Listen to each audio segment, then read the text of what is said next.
The main event is set and all the slots are filled for the upcoming pay-per-view, Money in the Bank. Welcome back, everyone. This is Jason. Before I get into tonight's Raw and cover some of the highlights, I just want to take a second and thank you, the viewers who watch my vids.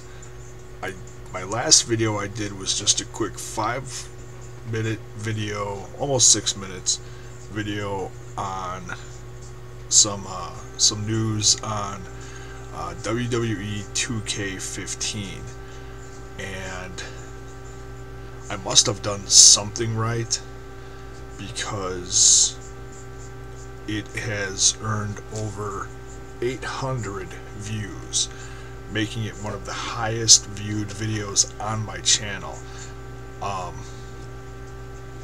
Just unbelievable. Completely blew me away. Thank you so much. Actually earned its most likes and most dislikes. Like 12 likes, 3 dislikes. So you know you're doing something right on YouTube if you're actually earning likes and dislikes on your channel. So yeah, that made me laugh. It made me happy. So thank you guys so much. Now, on to Raw. First of all, I want to comment on the crowd tonight in Cleveland, Ohio. Man, the crowd was great. They were really into it. There is nothing worse than watching a Raw or SmackDown or whatever you have, and the crowd is just dead. You know, these guys are busting their ass. Whether you like them or you hate them, whatever, you know, they're trying their hardest to put on a good show for you. And if the crowd is dead, it just kills the whole show. It's like, hey, there's crickets. Yeah, Cleveland, great job tonight. You really helped make the show good. So for June 16th, 2014, we're going to go kind of all over the place. I'm not going to go in order. We're going to start out with the main event. John Cena won over Kane tonight in a stretcher match, earning him one of the slots in the main event at Money in the Bank. This, you know, I heard some people complain about it. It wasn't the best stretcher match by any means. Probably the highlight of it was when some of the other people came out to help Cena, or the other people came out to interfere in the match, I should say. Rollins and, Orton came out, and then Ambrose came out to help Cena, and you know,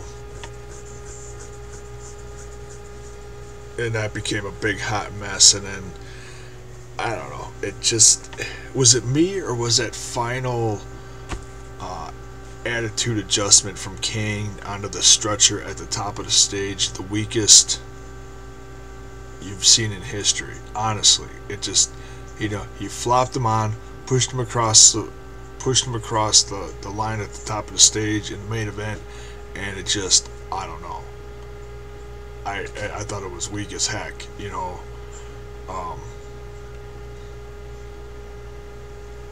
Yeah, I don't have too much more to say about this main event. You know, I kind of assumed Cena was going to win this match.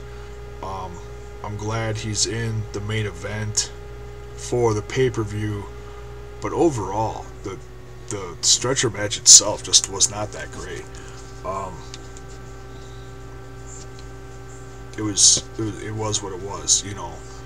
Had to, you know, fill another slot. Obviously, they weren't gonna have, you know, too many heels in the main event at the pay-per-view. So yeah, which, you know, it's odd that they didn't have Kane win in a sense, because going into this pay-per-view, he still technically was the #1 contender. He was supposed to be fighting Daniel Bryan for the championship in a stretcher match at the pay-per-view. So, what changed their mind on taking Kane out of it? I don't know. Kind of weird there. But nonetheless, John Cena's in, Kane's not in. Although I got a feeling we're gonna see Kane at the pay-per-view get some revenge on John Cena somehow, some way. That feud in itself is not a bad feud, Kane versus Cena. I've certainly seen worse, so we'll see where this goes. But nonetheless, like I said, Cena's in the main event. The other slot that had to be filled for the main event at Money in the Bank was filled by Roman Reigns, when he won the Battle Royal tonight. I don't know how many people were in it. About 20, between 20 and 30, I guess. A lot of jobbers in that match, but overall, it was an exciting Battle Royal. What was really exciting was towards the end, when you started to see the last few in there. You're hoping and praying. It's funny because Bo Dallas is one of the last guys in there, and you're like, when you start to realize that he's one of the last, 5, he's one of the last 4, and I think he was the third last guy in the ring, you're like, oh God, is he? No, no, don't let Bo Dallas win, please. Whether you love him or hate him, no, just no, please, not yet. Not saying ever, just not yet.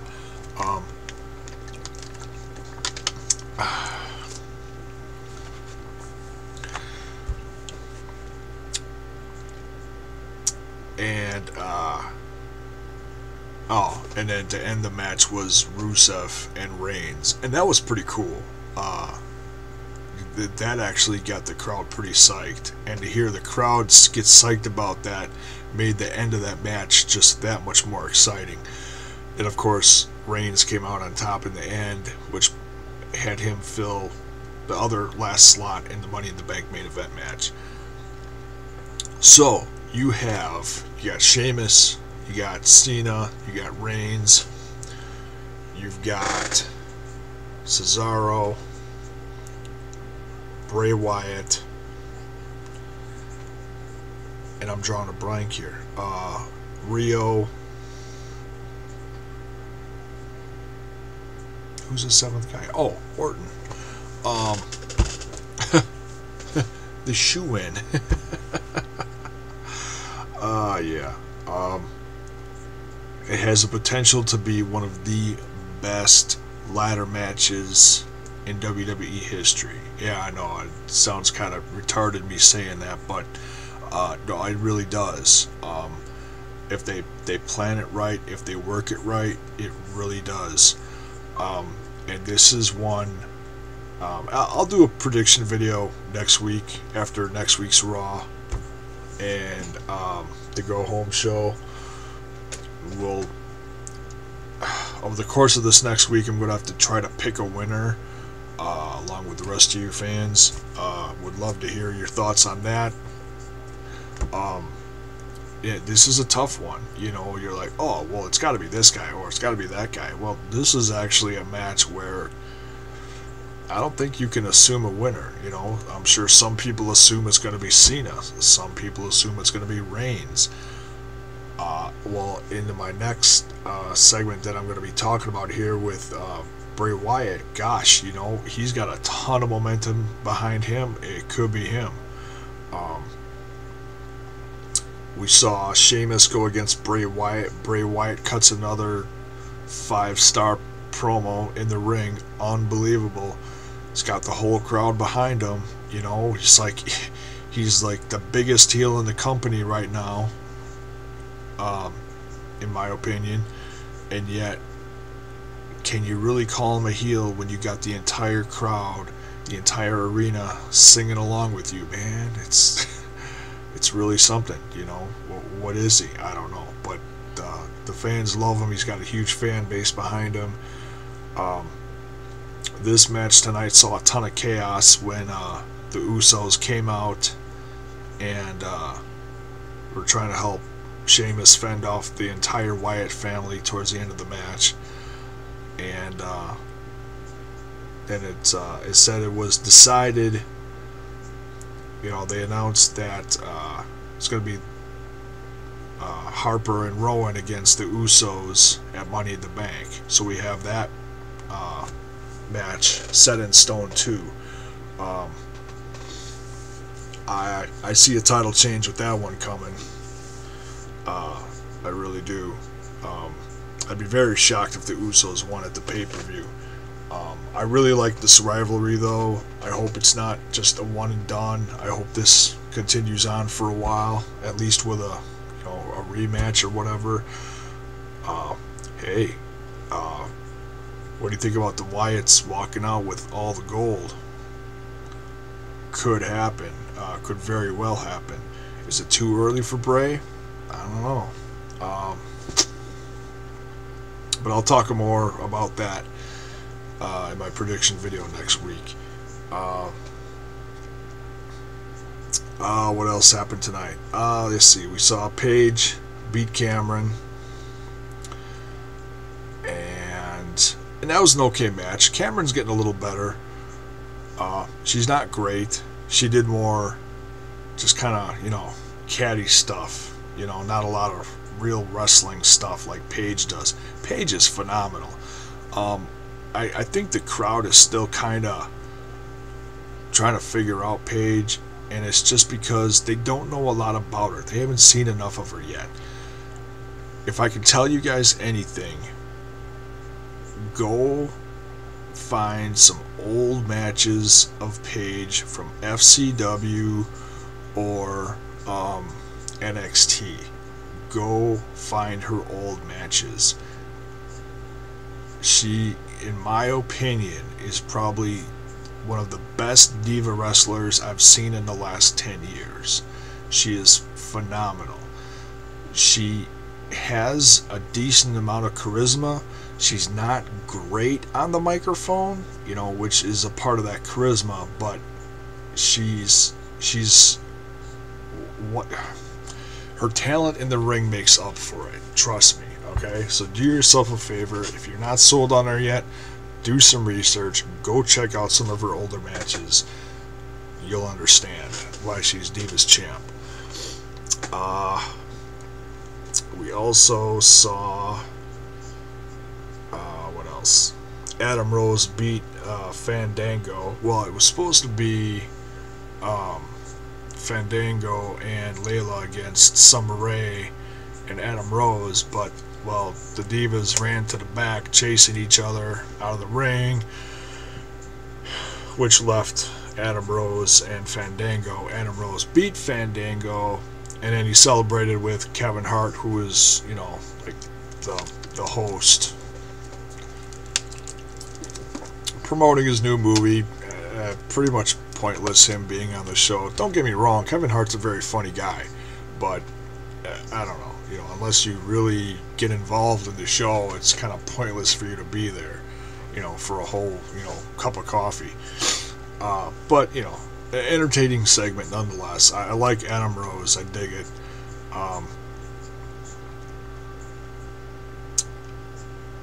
One thing I'm surprised that I thought The Miz was going to come back tonight because they're from Cleveland.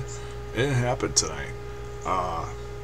Thought for sure maybe he'd come out and, maybe be the next Rosebud or something. And next thing I'm going to talk about here is possibly the weirdest thing we've seen in the WWE in quite some time. Just absolutely strange. We saw the debut of Stardust. So over the last few weeks, Cody Rhodes has been trying to find a new tag partner for Goldust because he doesn't feel worthy to be his brother's tag partner. And of course, this is somehow supposed to be the end of their, their tag team.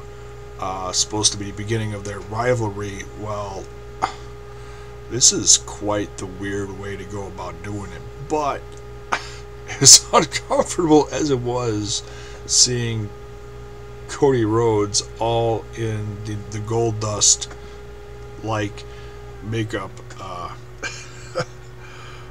Crazy, just crazy stuff. Great in the ring. Saw what looked like, I don't remember seeing Cody Rhodes do that finisher before. Could be new, but refresh my memory if I'm wrong. Quick match, but a fun one to watch, you know. And to see Goldust's reaction to his brother in the makeup was just so funny. So Stardust and Goldust.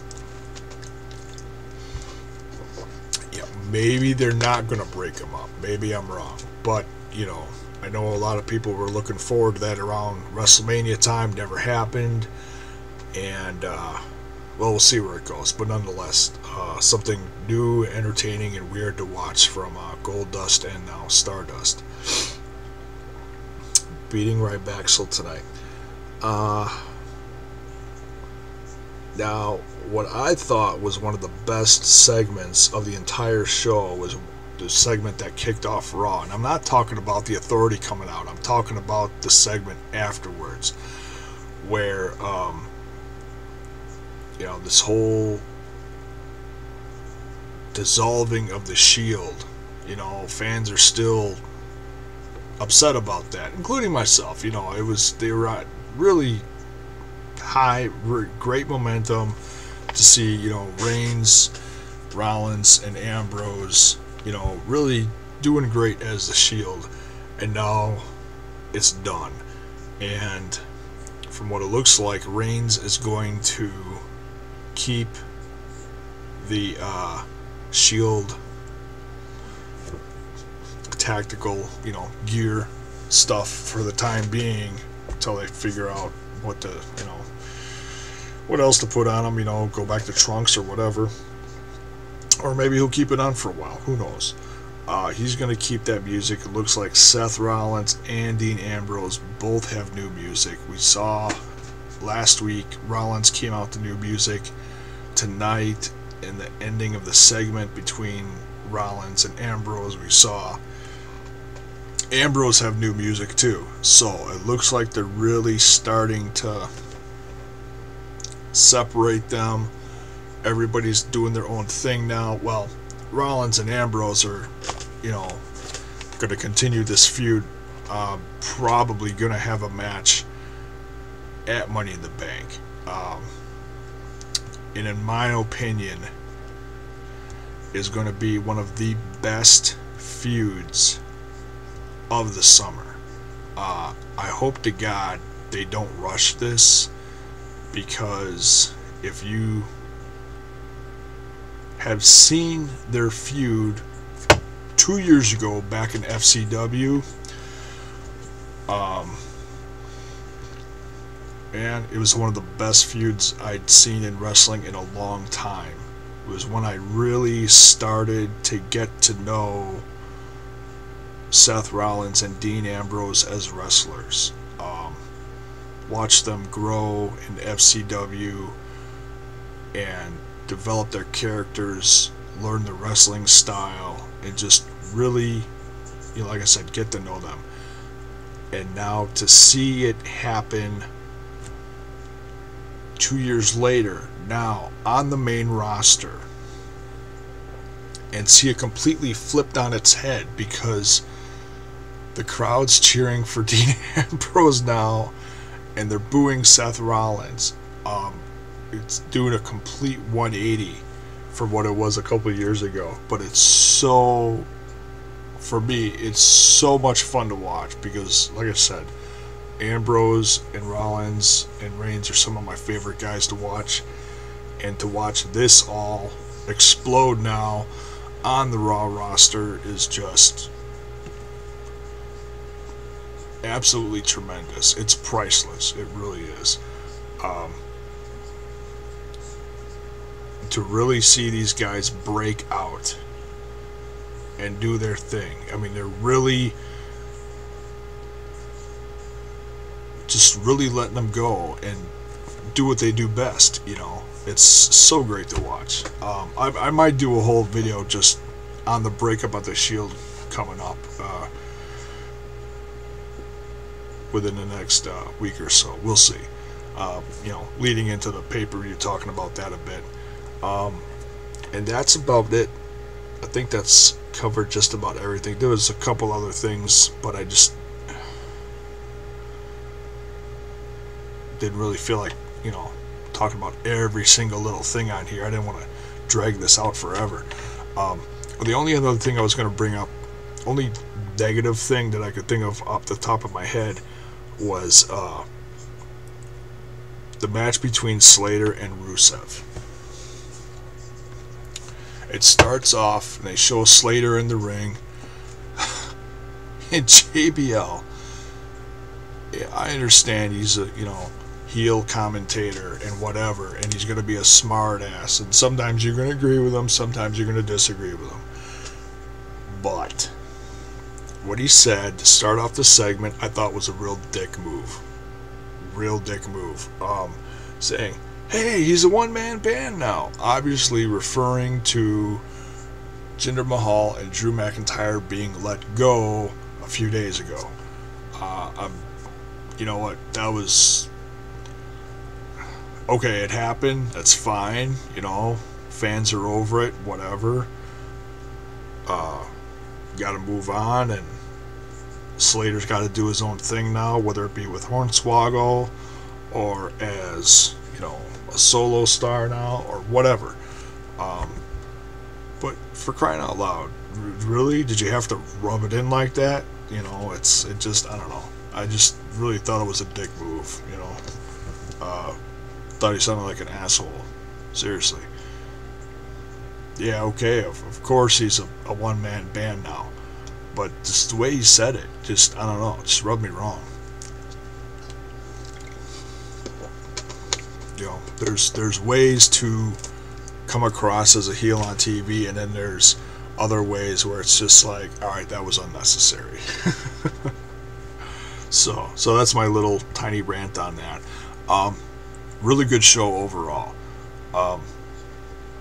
Some of the biggest rivalries of the summer are really starting to take shape, and especially the Rollins Ambrose ones. That's gonna be a lot of fun to watch. I'm gonna ask it now, and I'm also gonna ask when I make my predictions vid. Now that all the slots are full, who do you think is gonna be the winner of the main event at the pay-per-view? And of course, over the next week, we'll see the rest of the card take place. We'll have the main event, the tag match. Paige is probably going to have a match.